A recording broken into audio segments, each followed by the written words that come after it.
Welcome back to F1 Report, everyone.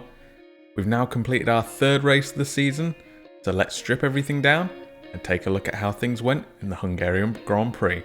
Let's start with qualifying as usual, and as we predicted in our preview video, Mercedes were in a league of their own, only really battling between themselves, with Hamilton winning that duel. Their main competitor was not actually Red Bull, but Racing Point, who finally looked to have capitalised on their pace in qualifying, locking out the second row. Only Mercedes and the Racing Point teams were confident enough to qualify on the medium tyres. Everyone else went on softs. The Red Bulls will be disappointed with their qualifying, with a clearly frustrated Albon out in Q2, Verstappen down in P7 with what looked like an engine issue. Ferrari will be pleased with their qualifying, not only getting both cars into Q3, but 5th and 6th behind the Mercedes and the Racing Point. After the last couple weeks they've had, I'm sure they'll take that. Down the field, Gasly impressed, getting his AlphaTauri into P10, ahead of both Renaults and a Red Bull, so that is very impressive. Williams also once again had a very good qualifying, with not only one car in Q2 this time, but both cars. Russell again ending in P12 and Latifi in P15. In the race, there was drama even before we got started, with Verstappen sliding off on the damp track and hitting the barriers on the formation lap, leaving Red Bull 15 minutes to fix the front left track rod and replace the front wing, all while the car was sat on the grid for the anthems. Max did manage to get going, so the team did a great job putting his car back together in such a quick time. The race proper had a constant threat of rain throughout, but the track was only damp for around the first 10 laps or so. However, that threat did make the team second guess pit stops. We also had all of the drivers bar one finish, so the improvements in reliability we saw last time out have carried on to this race as well. Now, let's break down how the teams did and see if they could match the expectations we gave them in our preview video. First up, we'll look at our world champions, Mercedes, who as a team didn't have as smooth a race as they would have wanted. Bottas did a small jump start, stopped, and then had to get going again. This dropped him right down the order, and from there he had to fight back. I saw lots of people asking why Bottas didn't get penalised for the jump start, and the answer to that is he was within the 0.2 of a second margin forever.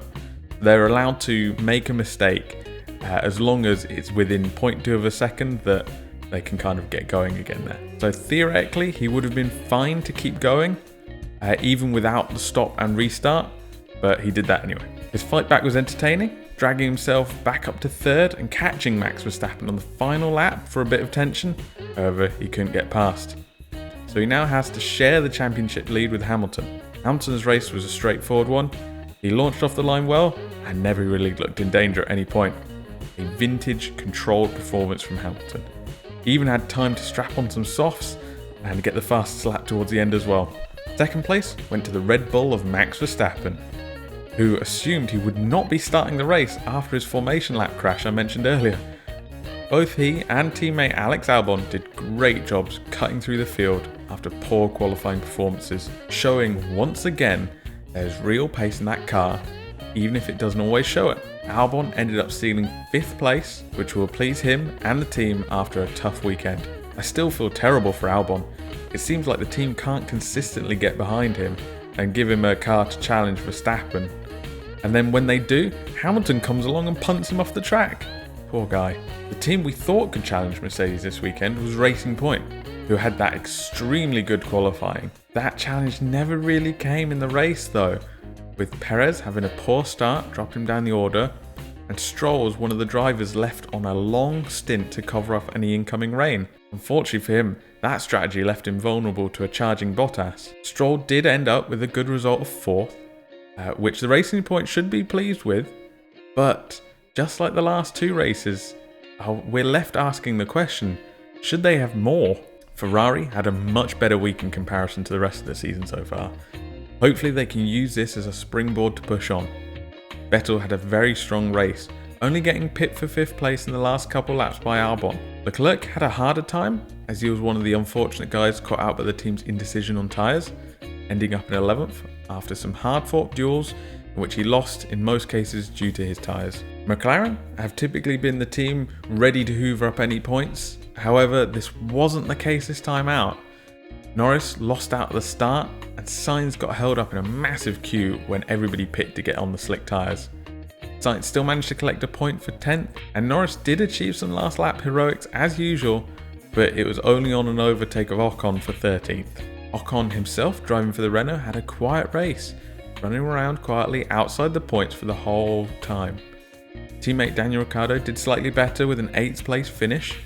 Again, he was just quietly getting on with the job. We didn't really hear much from him, but 8th place seems good considering the calibre of car behind him. Haas went from strategic blunder to strategic blinder. Magnussen lined up initially with wet tyres on, but Haas opted to start both cars from the pit lane so they could strap slick tyres on. And by lap 5 they were 3rd and 4th. Everyone else needed to pit around them, and they both just stayed out and reaped the early rewards. Both Haas cars ended up with 1 stop less than everyone else, and this secured a fantastic 9th place for Magnussen. Grosjean, however, didn't fare as well, fighting everyone who tried to pass him, eventually caught up to him as he damaged his front wing, ending up 15th. Pierre Gasly had terrible luck with engine problems in his AlphaTauri, initially missing out on Q3 running due to a problem, having his engine fully replaced for the race, and then it also went pop during the race. Got to feel for the guy with luck like that. Kvyat couldn't scrape any points this time out either, finishing 12th. So a bad weekend for the Red Bull sister team. Further down the grid, we had the Alfa Romeo and the Williams. Alfa will be looking at Haas with envy right now, but Williams will be the team really hurting. Having got both cars into Q2, they would have been looking to push on, although they probably would have been happy to finish the race in those places, honestly. Russell had a bad start once again, which cost him, but Latifi was actually 10th by the end of the first lap, before both of them just falling away to the back of the grid. I feel like I say this every week, but Mercedes are completely dominating. More so than they have done in the previous seasons, I feel. They have to be congratulated on their perseverance and lack of complacency. I really wanted to be able to say we have a new challenger in Racing Point, but I still think they're not yet getting the best out of the car and the drivers on race day. I did love seeing that move from Haas. I went from thinking, man, that's so dumb, to, man, that's so smart, all in the space of that formation lap. Now, we only have a 1-week break before the next race in my home of the UK. I'm interested to see if the teams will bring any upgrades for the race now that we have some time in the factory with the data from these previous races, but I'll be sure to keep everybody updated with any news coming out in the meantime. What do you guys think of the race? Was there anything you enjoyed that I may have missed?